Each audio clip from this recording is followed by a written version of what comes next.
feels so good. Oh my God, it feels so good. Feels so good.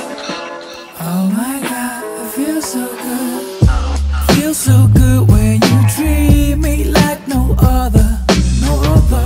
Feels so good when you call me your lover, your lover. Feels so good, one lucky brother, lucky brother. It feels so good, oh yeah, it feels so good. Hi guys, how are you? Good evening. Good, thank you. The fake greeting, I'm joking. My name is Nadia. Yes, sis. Yeah, that's what I said the last time. Wow. That's what I said the last, like, but thanks. Yes. I'm from the Nadia Live YouTube channel, which is a publication which is dedicated to creating a culture of appreciation. The South African and Yo. That's why she's my manager. Wow. Please take videos. Thank you. Violence. it's a publication dedicated to creating like a culture of appreciation for South African cinema in general.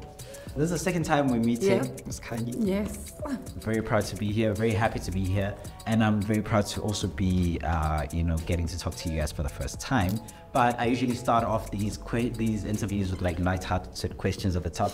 This time around, there's a tailor-made. I've never done these ones before. It's called a two-step guide. Okay. So I'm gonna ask individual two-step guides, and you guys will guide me based also on your personas on the show on YFA. So I don't know who to start with. Start with Louis. And I was just doing this. I'll start with you because, on the second season, as the audience will see when they watch, you were introduced, and you were specifically introduced by Ms. Khanyi here. Yes. However, I don't know whether she did an amazing job. So you've watched it, huh? Everyone has watched it. That's so unfair. Again. Okay. But my question to you is, can you please give us a two-step guide on how you think a person should be? 1, 2, things you must nail in introducing a person into your group of friends. Okay, item number 1. Wow, you've been thinking about it.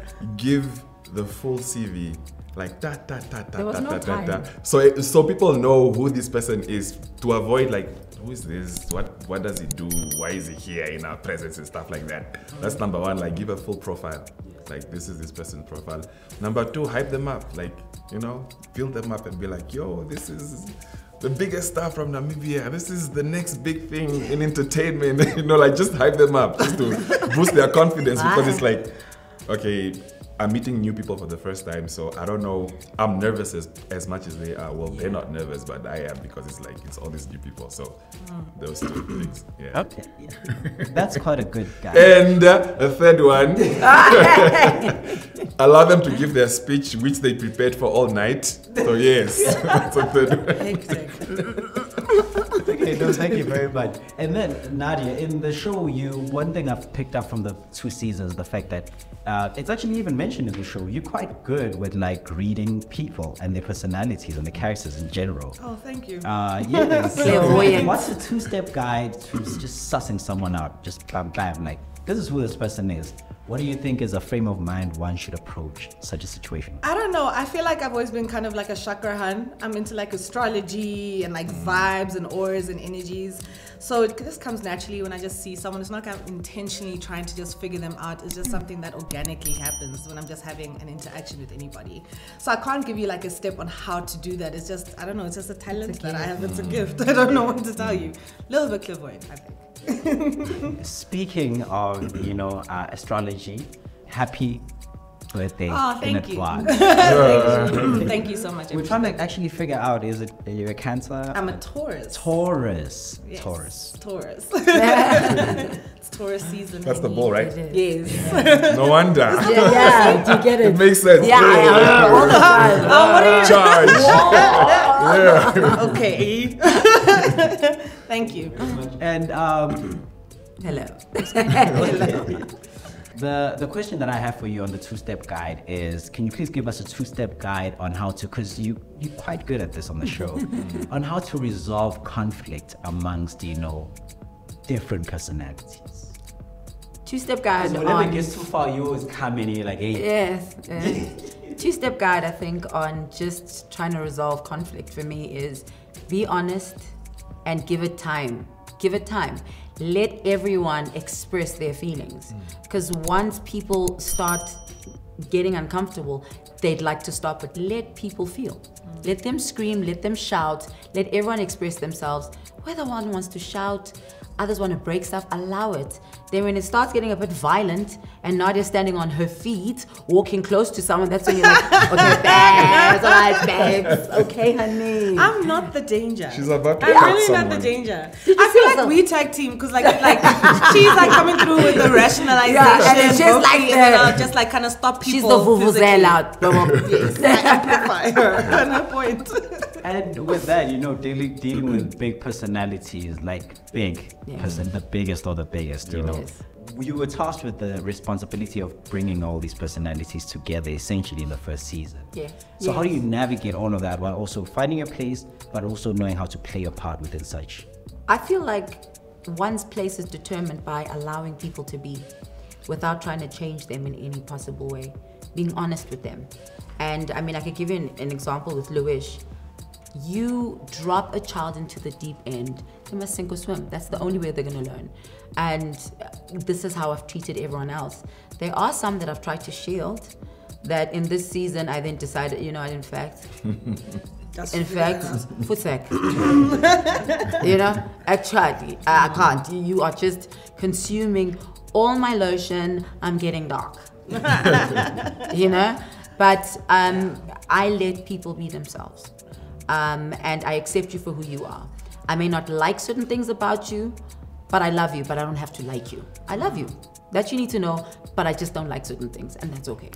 And when you mentioned that you made the analogy of dropping the kid into the deep end Yes. and with them figuring that out. Yes. The child analogy is something that reminds me of something from season 1, Yes. and I don't want to get too much into that, but Yes. I just want to ask for everybody in general, some of the conflicts that take place within the show, how do you guys deal with them outside, like in real life? Because as it is reality at the end of the day, so some of it may be scripted to have structure. There's nothing scripted. But then at the end of the day, you have to. Like I still don't miss Let's Uzari see. fully, like real life. We don't even follow each other. She's No. probably the only cosplay I don't follow. Yes. Because So and I would get It's like upset. deep.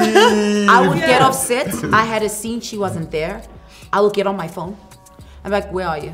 I can't believe this. I can't believe what I just went through. You will not believe. And she's like, oh damn. I'm like, you will, and I swear to God, Nadia, keep her away from me because. And it happens. Like, Yeah. and I'd like to say this, Wi-Fi is not scripted.